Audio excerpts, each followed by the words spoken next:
You need to watch this.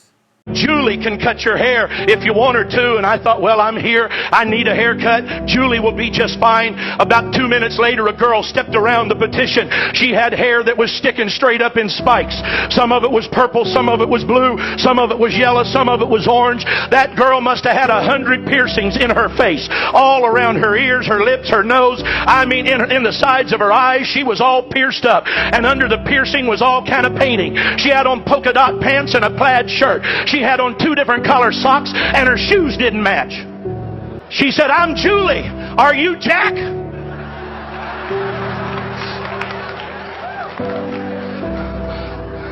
If it wasn't for wanting to please God, I'd have said, "No, ma'am. Jack said tell you he had to leave."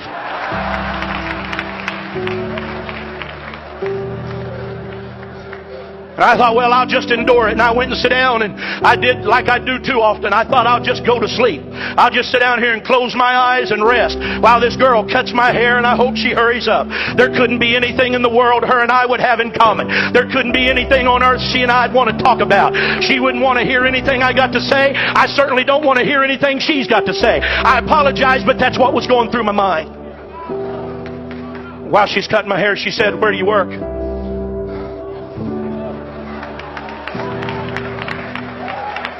So, well, I work over here at the World Evangelism Center. Go to the end of I-70 and right where it butts into 270, that big building right there. And she said, "Oh, yeah, I was there the other day." I said, "You were at World Evangelism Center the other day?"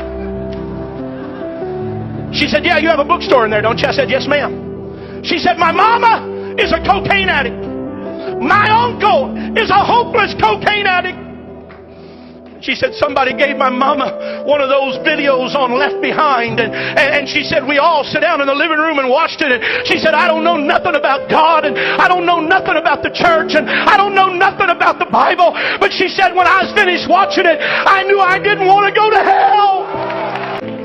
She said, "I went to your bookstore and bought a Bible." She said, "I don't know how else to find out anything about God." She said, "I just bought a Bible and I'm going to start reading it through." She said, "I've had it 2 days now. I've already read." And she named some books that she had been reading from. But she said, "I really don't understand anything about it." And when I looked in the mirror, tears are streaming down her face. The other people that are cutting hair have quit cutting hair. And now they're listening to her talk. And some of them got tears in their eyes. And when I got up out of that chair, I said, "Julie, I want to apologize to you for not telling you about Jesus." I said, "But if you'll stay here, I'm going to go to my office and get a Bible study. And me and you's going to sit out there on that park bench. And I'm going to give you a Bible study and help you know about Jesus." Man, what an amazing video, man. God bless.